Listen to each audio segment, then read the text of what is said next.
Good morning student. Last class में हमने पढ़ा था पार्ट ऑफ फ्लावर के बारे में कि फ्लावर के कौन कौन से पार्ट होते हैं, कैलेक्स, करोला, इंडोशन एंड गार्निशियम। और साथ ही साथ हमने ये भी देखा था कि कैलेक्स एंड करोला में किस तरीके का अरेंजमेंट पाया जाता है। On the basis of that उनमें हम ये बात करते हैं कि किस तरीके के एस्टिमेशन। साथ ही साथ हमने ये भी देखा था कि जो ओवरी में ओव्यूल का अरेंजमेंट होता है उसके हिसाब से प्रेजेंटेशन कैसा होता है, ये भी हमने लास्ट क्लास में देखा। In today's class, we will discuss about the fruitability of fruits and seed, monocotyledon seed and dicotyledon seed. What are the different parts? And this last part is floral diagram and floral structure of flower. क्योंकि हम flower के बारे में already पढ़ चुके हैं, तो कैसे हम रिप्रेजेंट कर पाएंगे उसके बारे में हम इस क्लास में देखेंगे। देखिए, सबसे पहले जब मैं फ्रूट की बात करूं तो आप ये बहुत अच्छे से समझ जाइए कि जब भी हमने प्लांट फर्टिलाइजेशन पढ़ा है तो प्लांट फर्टिलाइजेशन में वर्ड पढ़ा है डबल फर्टिलाइजेशन, ट्रिपल फ्यूजन। तो जब double fertilisation and triple fusion की हम बात करते हैं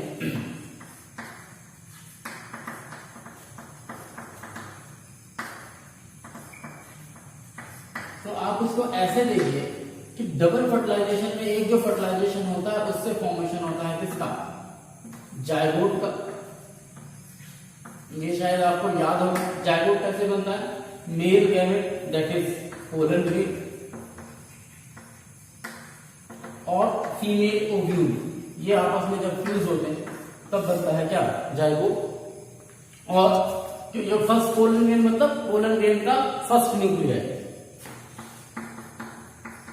फर्स्ट न्यूक्लियाई प्लस ओव्यूल, ये क्या बनाते हैं, यहाँ ओव्यूल में भी चूंकि एक स्ट्रक्चर होता है तो यहाँ एग आपस में कंबाइंड होता है और मैं इसको स्पेसिफाई कर रहा हूं, तो ये बनता है क्या, जायगोट। जब डबल फर्टिलाइजेशन में, सिंगल में फर्टिलाइजेशन की बात कर रहा हूं, और यही जायगोट आगे जाके किसमें डेवलप होगा,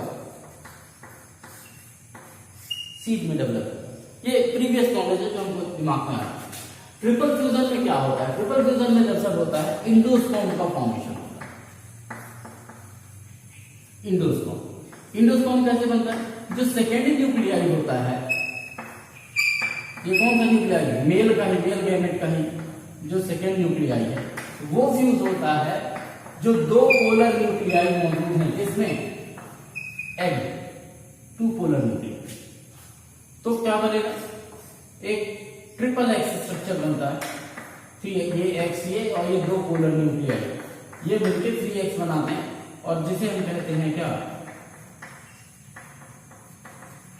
इंडोस्पर्म, जो कि एक तरीके का रिजर्व फ्रूट।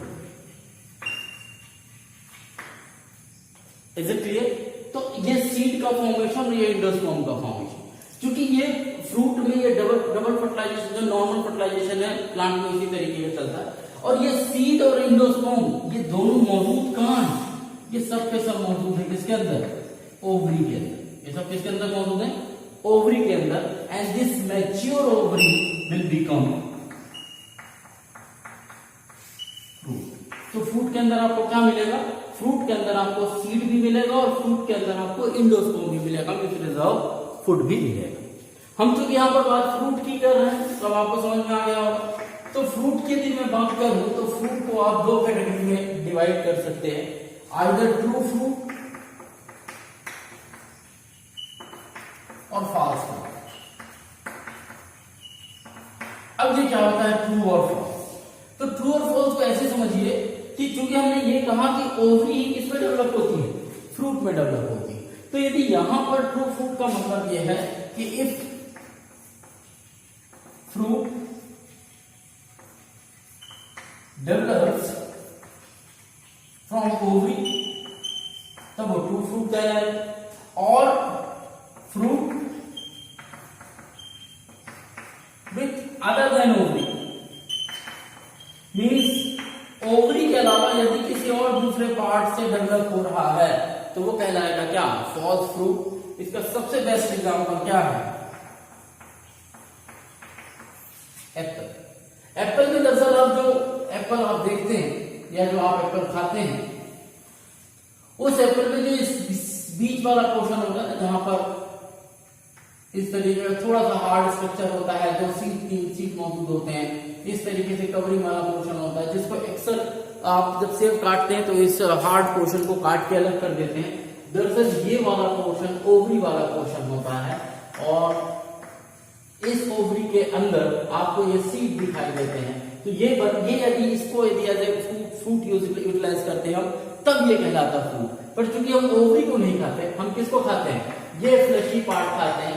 दरअसल ये फ्लैशी पार्ट ओवरी का पार्ट नहीं होता, बल्कि ये किसका पार्ट होता है, थैलेमस का पार्ट होता है, जिसमें ओवरी है वो स्टैंड करती है। तो इसीलिए इस तरीके के फ्रूट्स को हम ट्रू फ्रूट्स की कैटेगरी पे नहीं रखते, इनको हम फॉल्स फ्रूट कहते हैं, पहली चीज। दूसरी चीज, कुछ ऐसे भी फ्रूट्स हैं जिनमें ये डबल फर्टिलाइजेशन, ट्रिपल फ्यूजन की प्रोसेस नहीं होती, ऐसे को हम कहते हैं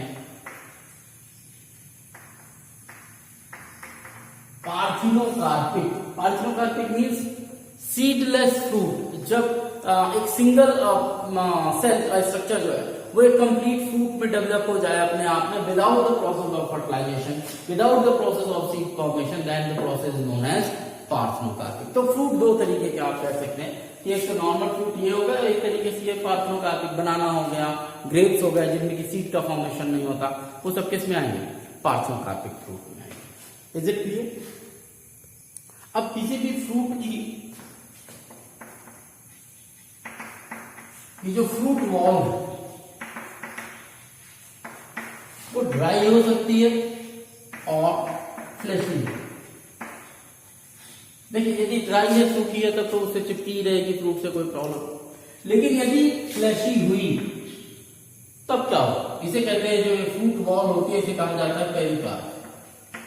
क्या कहा जाता है, पेरिकार्प। और यदि वो फ्लैशी है तो उसमें फ्लैशी है तो इस पेरिकार्प की भी 3 पार्ट, कितने पार्ट है, 3 पार्ट हमको देखने को मिलते हैं। कौन कौन से, इपिकार्प, मेसोकार्प और एंडोकार्प।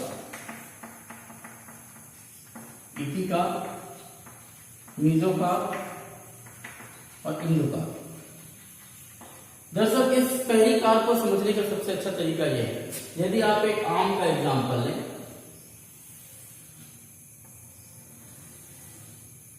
ये मैंने आम लिया, सपोज कीजिए कि आम को मैंने 20 यूं काट दिया है। ये सबसे बाहर वाली जो लेयर है, जो हर जो येलो या ग्रीन कलर की दिखाई देगी, जो एक तरीके से कवरिंग, वो कहलाती है क्या, पेरिकार्प। ये जो बीच वाला पोर्शन है, यानी कि जो हार्ड, जो ये आपका सीड दिखाई देता है, हार्ड सा गोई दिखाई देती है, उसके बाहर जो पूरा गूदा वाला पोर्शन है, या यूं कहिए फाइब्रस पोर्शन है, जिसको आप एज ए बड़े चाव से खाते हैं फ्रूट में या आम में, वो पूरा का पूरा मेसोकार्प होता है। और ये जो अंदर की तरफ बना है हार्ड शेल लाइक स्ट्रक्चर, ये कहलाता है एंडोकार्प। और इस एंडोकार्प के अंदर मौजूद होती है क्या, एक सॉफ्ट सा स्ट्रक्चर नोन एज सीड। तो आम में इस तरीके का स्ट्रक्चर। आप यहीं पर नारियल देख लीजिए, तो नारियल में जो हरा नारियल होता है, उसकी जो आउटर कवरिंग होती है वो कहलाती है एपिका, जो नारियल पानी आप पीते हैं। उसके बाद उसके अंदर इस तरीके से खूब सारे क्या मौजूद होते हैं, रेशे मौजूद होते हैं, जिसको चारों तरफ से वो कवर्ड होता है, जब वो सूखता है तब आप निकालते हैं, वो कहलाता है मेसोकार्प। और जो अंदर की तरफ हार्ड स्ट्रक्चर होता है, जिसको नारियल नॉर्मली आप बोलते हैं, वो कहलाता है एंडोकार्प। और इस हार्ड स्ट्रक्चर के अंदर कुछ न्यूट्रिशन भरा होता है, और उसी न्यूट्रिशन को हम कहते हैं, वो कर्नल कहलाता है, जिसमें बाद में यही सूखता है, जिसको हम खाते हैं, वो एक्चुअली उसका एंडोस्पर्म होता है। और यहाँ पर एक छोटा सा क्या मौजूद होता है, सीड मौजूद। ये तो फ्रूट के बारे में है कि फ्रूट का जो आउटर स्ट्रक्चर है, यदि वो ड्राई है तो अलग बात है, बट यदि फ्लैशी है, जिसको हम पेरिकार्प कहते हैं, जो आउटर कवरिंग होती है, तो ये एपिकार्प, मेसोकार्प या एंडोकार्प, इन 3 भागों में जो है डिवाइडेड हो सकती है। तो ये बड़ा सिंपल सा और बड़ा यूं कहना चाहिए बड़ी ब्रीफ इंट्रोडक्शन था, या यूं समझना था हमको फ्रूट के बारे में। मेन हमको बात करनी है किसके बारे में, सीड के बारे में। सीड क्या होता है, तो अब देखते हैं कि सीड कैसे फंक्शन करते हैं। अब यदि मैं सीड की बात करूं, तो जब भी कहीं पे भी फर्टिलाइजेशन की प्रोसेस होगी प्लांट में, फर्टिलाइजेशन के बाद ओव्यूल जो है यही कन्वर्ट होता है किसमें, सीड। अब सीड के 2 पार्ट, सीड कोट और एम्ब्रियो, दो कंडीशन हो सकते हैं, सीड कोट हो सकता है या एम्ब्रियो हो सकता है। दरअसल सीड कोट दो हो सकते हैं, सीड कोट में भी को भी डिवाइड किया है, आउटर सीड कोट और इनर सीड कोट। आउटर और इनर सीड कोट के भी अपने अपने नाम, जो आउटर लेयर होगी उसको हम कहते हैं क्या, टेस्टा, और ये कहलाता है टेगमेंट। तो ये दो आउटर और इनर लेयर है जिनके नाम टेस्टा और टेगमेंट। इसी तरीके से एम्ब्रियो की यदि मैं बात करूं तो यहां पर आपको तीन पार्ट दिखाई देंगे।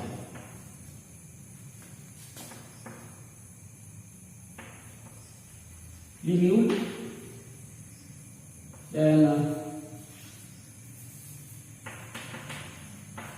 एम्ब्रियोनिकल एक्सिस और तीसरा कॉर्डिनेटर। आप इस एम्ब्रियोनिकल एक्सिस को रेडिकल भी कह सकते हैं। तो प्लीन्यूल, रेडिकल और कॉटलीडन, तीन इंपॉर्टेंट पार्ट हैं जो हमको देखने को मिलते हैं। तो प्लीन्यूल लिख दिया मैंने यहाँ पर, आप इसे रेडिकल लिख सकते हैं। एम्ब्रियोनिकल एक्सिस में आ जाए तो प्लीन्यूल और रेडिकल के रूप में लिखा मिलेगा, तो रेडिकल होगा, एम्ब्रियोनिक एक्सिस में प्लीन्यूल आ जाएगा और कॉटलीडन हो जाएगा। तो ये तीन पार्ट मिलते हैं। दरअसल कॉटलीडन भी आप ये समझ जाइए कि यदि वो पौधा मोनोकॉटलीडन है तो उसमें सिंगल कॉटलीडन मिलेगा, पर यदि पौधा डाइकॉटलीडन है तो यहां पर आपको डबल का करना है।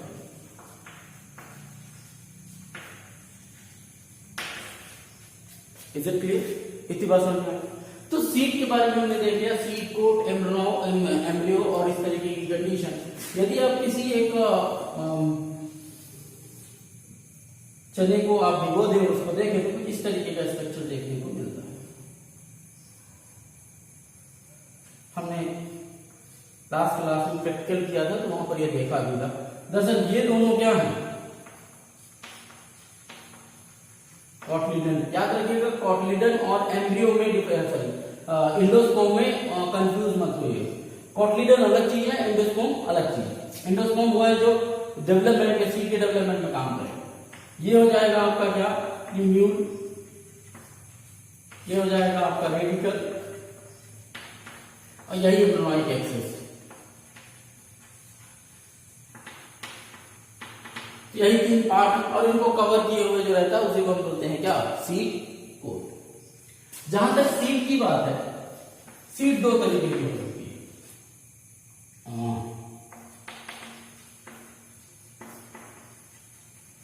इंडोस्पर्मिक सीड और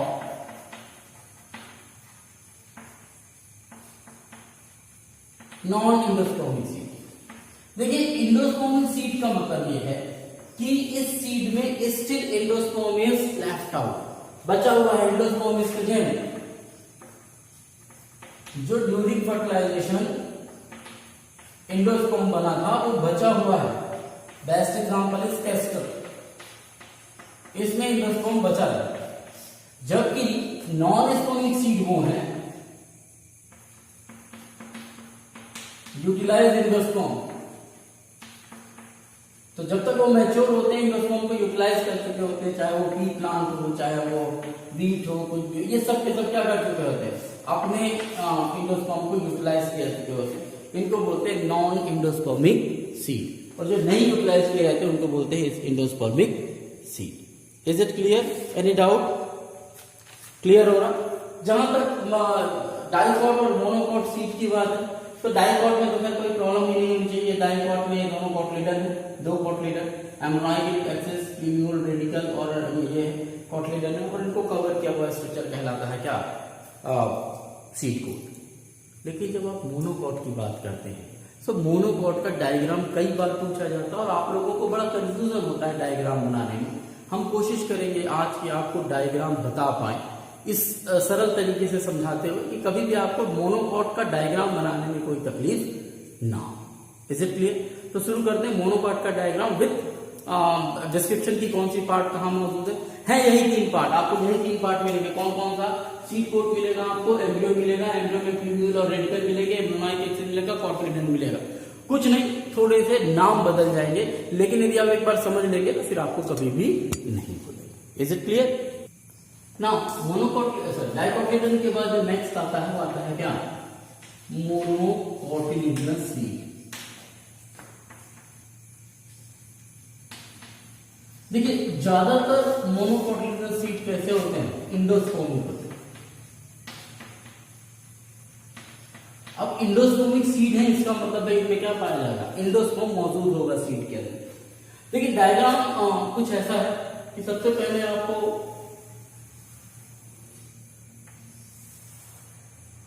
ये मैंने कहा कि किसी भी सीड में 3 स्ट्रक्चर है जो आपको मौजूद होंगे। तो ये सबसे पहला स्ट्रक्चर है जिसको आप कह सकते हैं क्या? सीड कोट और फ्रूट वॉल, क्योंकि ये इसी के साथ जुड़ी हुई होती है तो हम सीड कोट कहते हैं, तो नथिंग होता है। ठीक, अब चूंकि इसमें इंडोस्पर्म मौजूद है तो इंडोस्पर्म मौजूद होने के लिए हमने इसको इस तरीके से कर दिया।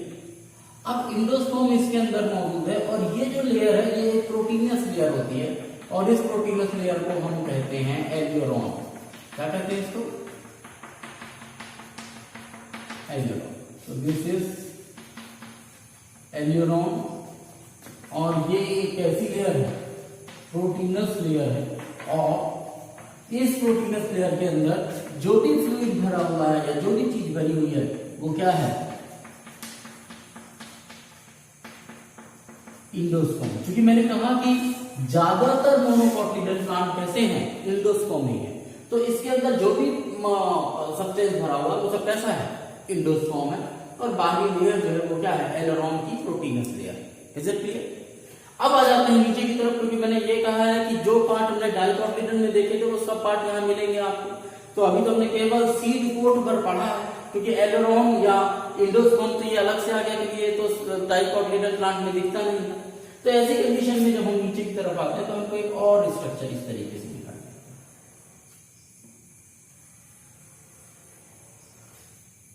दरअसल ये जो स्ट्रक्चर है ये कोटिलिडन वाला एरिया है। दूसरा हमने क्या बताया? कोटिलिडन। यहां पर कोटिलिडन को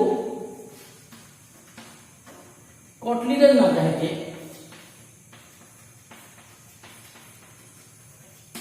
स्क्यूटेलम का, क्या कहते हैं इसको हम?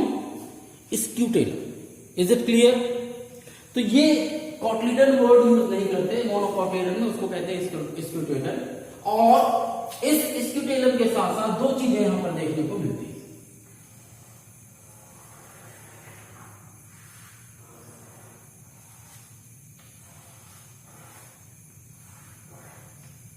आपको पता है कि हर एक प्लांट में दो बड़े इंपॉर्टेंट स्ट्रक्चर हैं। एक तो होगा क्या?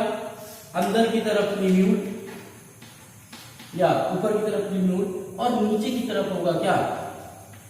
रेडिकल। ये रेडिकल वही है जिससे बाद में रूट का फॉर्मेशन, और ये प्लूम्यूल जिससे बाद में सूट का फॉर्मेशन हो। और ये प्लूम्यूल और रेडिकल एक कवरिंग के अंदर या एक स्ट्रक्चर के अंदर एनक्लोज होते हैं, जिसको बोलते हैं कोलेक्टाइल, और जिसको बोलते हैं कोलोराइजर। इतना ही डायग्राम है मोनोकोटिलिडन सीड का। तो आप ये समझ जाइए मोनोकोटिलिडन सीड ज्यादातर इंडोस्पर्मिक होती है। तो एक पूरा का पूरा स्ट्रक्चर, आधा पोर्शन वो इंडोस्पर्म को स्टोर करके रखती है। इंडोस्पर्म जिस स्ट्रक्चर में या जिस पैकेट के अंदर बंद होता है उसको एल्यूरोन लेयर कहते हैं, जो कि प्रोटीनस होती है। ये इंडोस्पर्म हो गया। ये पूरे के पूरे स्ट्रक्चर के चारों तरफ से लेयर होती है उसको हम सीड कोट कहते हैं। अंदर की तरफ जो स्ट्रक्चर है इसमें सिंगल कोटिलिडन है, दो कोटिलिडन नहीं है, मोनोकोटिलिडन तो सिंगल कोटिलिडन। इस सिंगल कोटिलिडन को हम साइंटिफिकली जो नाम दिया है मोनोकोटिलिडन में क्या है? स्क्यूटेलम। और बाकी एम्ब्रियोनिक एक्सिस है।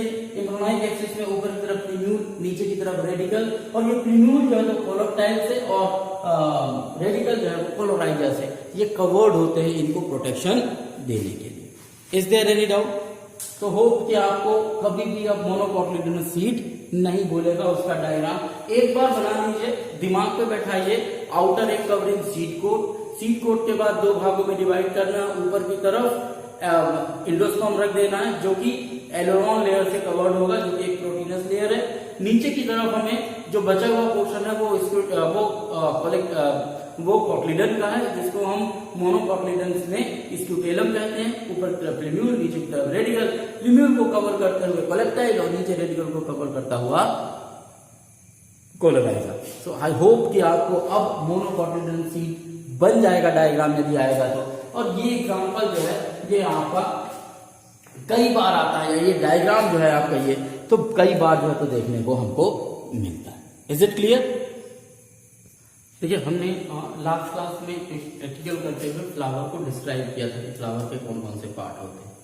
देखिए सेमी टेक्निकल डिस्क्रिप्शन हमको देना है फ्लावर का, कि यदि हमको कोई फ्लावर किसी को बताना हो तो क्या तो हम उसे लेकर जाएं या वीडियो के थ्रू दिखाएं। यदि इसको हम कॉपी में बनाना चाहते हैं तो साइंटिफिकली इसको कैसे रिप्रेजेंट करें।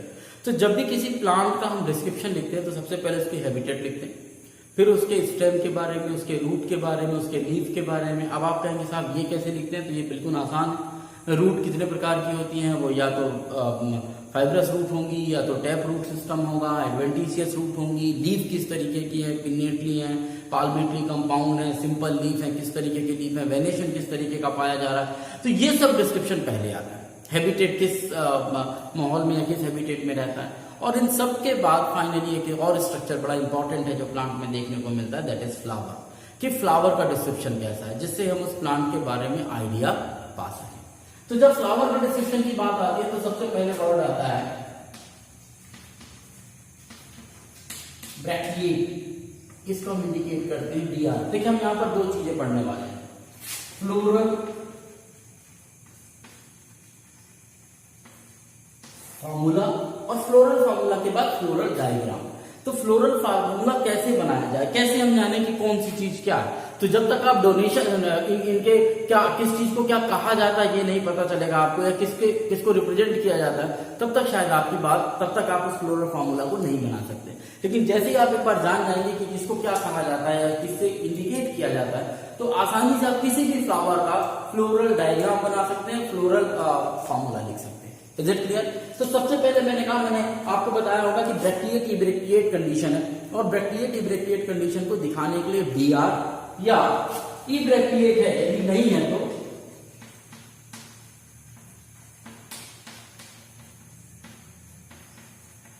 इस तरीके के इंडिकेशन से हम इंडिकेट करते हैं। इसके अलावा जो कैलेक्स होगा, ब्रैकिएट होगा, उसके बाद आता है आपका क्या, कैलेक्स। कैलेक्स को इंडिकेट करने के लिए K, कोरोला को इंडिकेट करने के लिए C, एंड्रोशियम को इंडिकेट करने के लिए A और गाइनोशियम को इंडिकेट। आप कहेंगे सर एंड्रोशियम एक हो चाहे 10 हो, केवल A से काम चलेगा, तो ऐसा नहीं है। उसके लिए हम फिर न्यूमेरिकल वर्ड यूज करते हैं, वो थोड़ी देर से मैं अभी आपको बता देता हूं। इसी तरीके से गैमोसेपलस है, गैमोपेटलस है, एक दूसरे के साथ जुड़े हुए हैं, क्या कंडीशन है वो सब इसमें इंक्लूड होता है। एक चीज भूल गया मैं, कैलेक्स कोरोला के साथ साथ एक और वर्ड यूज होता है पेरियंथ। जहां पर आप कैलेक्स एंड कोरोला को डिस्टिंग्विश नहीं कर सकते, उसको हम इंडिकेट करते हैं किससे, P से, तो वो कहलाता है पेरियंथ। इसी तरीके से यदि ओवरी सुपीरियर है तो उस गाइनोशियम के नीचे क्या खींची जाती है, line, means the ovary is superior. यदि ओवरी इंफीरियर तो उसके ऊपर लाइन खींची जाती है, जिसका मतलब होता है कि वो आपस में क्या है, वो इंफीरियर। अब मेल की यदि मैं बात करूं, मेल को इंडिकेट करना हो, कोई फ्लावर केवल मेल कैरेक्टर कैरी करता हो तो इस तरीके से। यदि आपको फीमेल फ्लावर के बारे में बताना हो, यूनिसेक्सुअल, मैंने कहा था कि फ्लावर यूनिसेक्सुअल बाइसेक्सुअल हो सकता है, तो यूनिसेक्सुअल मतलब एक सिंगल सेक्स है, तो मेल बस है तो इस तरीके से इंडिकेट करेंगे, फीमेल है तो इस तरीके से इंडिकेट करेंगे। यदि बाय द वे बाइसेक्सुअल है तो फ्लावर बाइसेक्सुअल है तब कैसे इंडिकेट करेंगे, बाइसेक्सुअल के केस में इस तरीके का इंडिकेशन। Is it clear? फिर मैंने आपको यह भी कहा था कि फ्लावर आइदर असिमेट्रिकल हो सकता है, जाइगोमॉर्फिक हो सकता है, एक्टिनोमॉर्फिक हो सकता है। तो एसिमेट्रिकल रिलेटेड पर जाइगोमॉर्फिक और एक्टिनोमॉर्फिक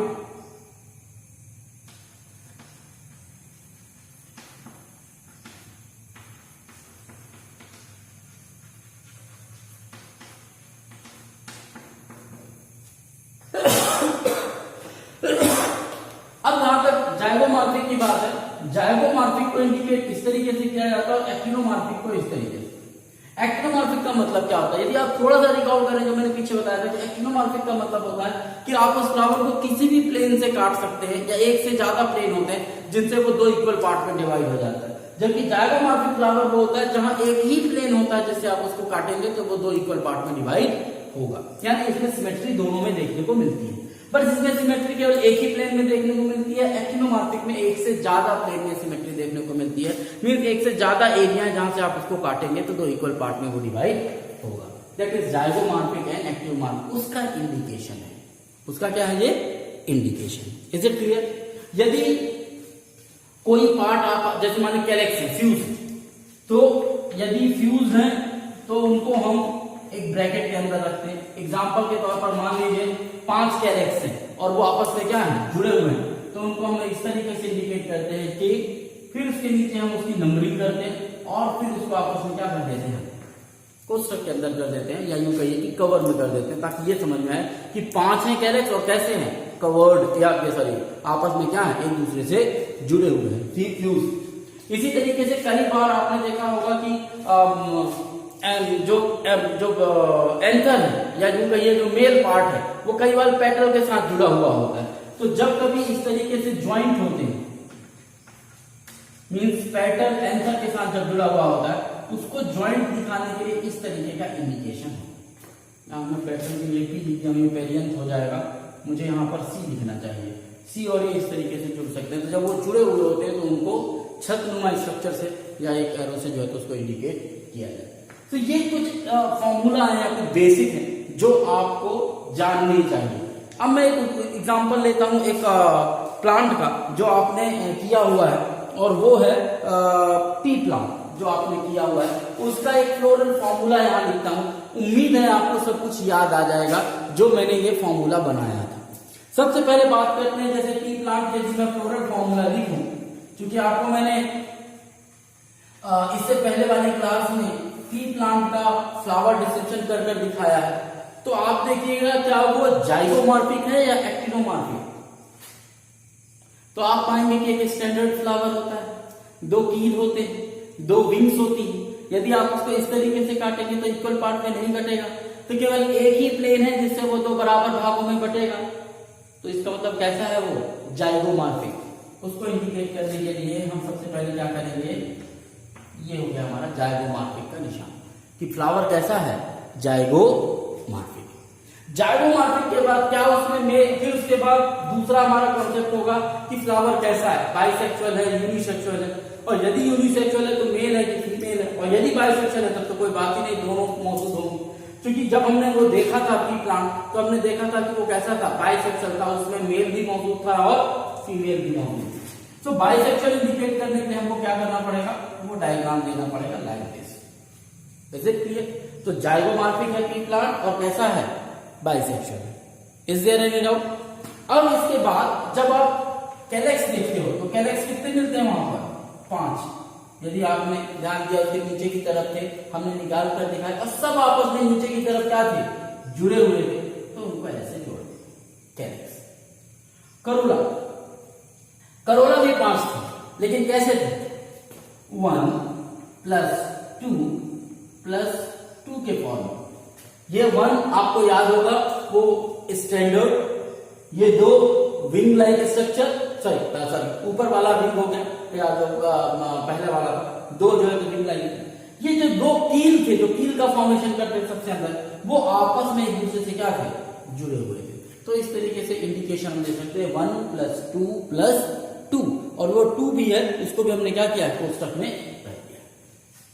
एंडोशियम के लिए मैंने कहा था टोटल 10 है, जिसमें एक अलग है 1 + 9 का कॉम्बिनेशन, और ये जो 9 है ये आपस में क्या है, जुड़े हुए, और एक कैसा है, अलग।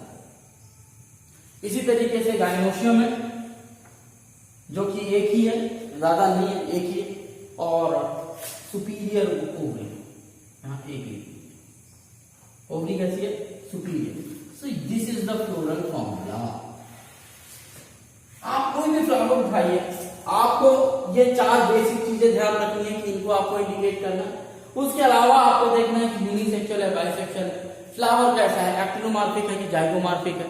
तो यदि ब्रेक मौजूद होता तो ब्रेकिएट लिखते, पेरियंट होता तो पी से इंडिकेट करते। तो यही कुछ इंडिकेशन है जिनसे अब आप किसी को भी ये चीज बताएंगे कि वो जाइगोमार्फिक है, वो बाइसेक्सुअल है, उसके पास 5 कैलेक्स हैं, कोरोला 1+2+2 का कॉम्बिनेशन है जिसमें आखिरी के दो आपस में जुड़े हुए हैं, एंडोशियम 1+9 का जिसमें 9 आपस में कंबाइंड है, फ्यूज्ड है, गाइनोशियम सुपीरियर ओवरी के साथ मौजूद है। तो कोई भी आपको बता देगा कि ये पी प्लांट का फ्लोरल फॉर्मूला है, यदि वो पी प्लांट उसने देखा होगा या फिर पी फ्लावर उसने देखा होगा। तो this is the way to write the floral formula for any flower. Is it clear?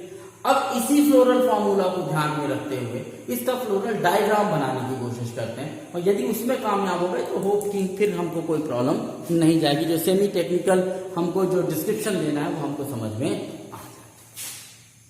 देखिए, जहां तक फ्लोरल डायग्राम की बात है तो फ्लोरल डायग्राम बनाने से पहले सबसे पहले एक हम डॉट रखते हैं। दरअसल इस डॉट को हम कहते हैं मदर एक्सिस। दरअसल ये मदर एक्सिस कुछ और नहीं होता, हम ये मानकर चलते हैं कि ये डॉट वो है जो इंडिकेट कर रहा है कि किसी फ्लावर को इस प्लेन से काटा गया। तो जब मैंने यहाँ डॉट रख दिया मतलब ये वो प्लेन है जिससे फ्लावर को काटा गया, जाइगोमार्फिक प्लांट है, क्योंकि इसी का हम फ्लोरल फॉर्मूला जिसका लिखा है पी प्लांट का, इसी का डायग्राम बनाने की कोशिश करेंगे। तो ये फ्लोरल फॉर्मूला मदर एक्सिस एक डॉट रख दिया जाता है जिसका मतलब होता है यही वो प्लेन है जिससे फ्लावर को 2 इक्वल पार्ट में डिवाइड किया गया, आइदर जाइगोमार्फिक और एक्टिनोमार्फिक। इसके बाद शुरू होती है प्रोसेस, सबसे अंदर की तरफ से हम शुरू करेंगे। अंदर की तरफ क्या है? गाइनोशियम है, एक ही है, ये बन गया गाइनोशियम। उसके बाद एंड्रोशियम है, तो आप देखिए एंड्रोशियम ये एक अलग है और बाकी 9 जो है वो एक साथ 1 2 3 4 5 6 7 8 9।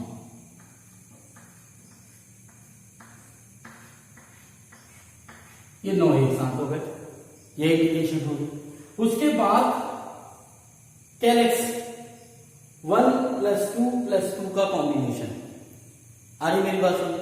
अब यहां पर आप जब ये कैलेक्स बनाने की कोशिश करेंगे तो आपको देखना होगा कि किस तरह, तो आपने देखा होगा जो बड़ा होता है, जो स्टैंडर्ड होता है, वो सब वो 2 को जो विंग्स होते हैं उनको कवर्ड किए हुए होते हैं लाइक दिस विंग, क्योंकि एस्टिवेशन भी हमको ध्यान रखना है ना, कौन सा एस्टिवेशन है। फिर जो विंग्स होते हैं वो कुछ इस तरीके के होंगे, क्योंकि जो कील होता है वो इसके अंदर से आता है।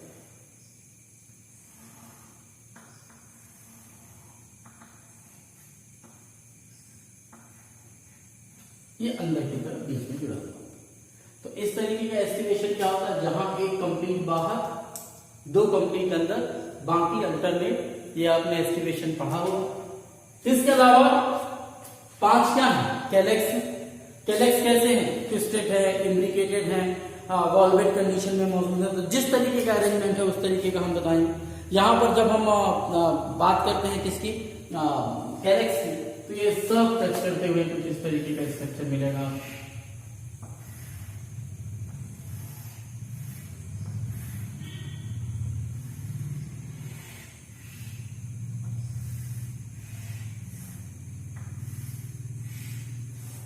ये 5। तो कुल मिला के ये एक डायग्राम हो गया, फ्लोरल डायग्राम। आप किसी का भी डायग्राम बना सकते हैं। आपके बुक में फेबिएसी, सोलिनेसी और लिलिएसी ये 3 फैमिली दी हुई है। ये फेबिएसी का डायग्राम है जो मैंने आपको बता दिया, जो कि पी प्लांट का है, और ये मदर एक्सिस है। जहां से आप इसको कट करेंगे तो ये 2 इक्वल पार्ट में डिवाइड हो जाएगा। Is it clear? So this is all over about your this chapter anatomy, flower morphology of flowering plant. In next class we will discuss about the anatomy of animal tissue. Animal tissues के बारे में बात करेंगे next class में। तब तक के लिए हैव ए नाइस डे।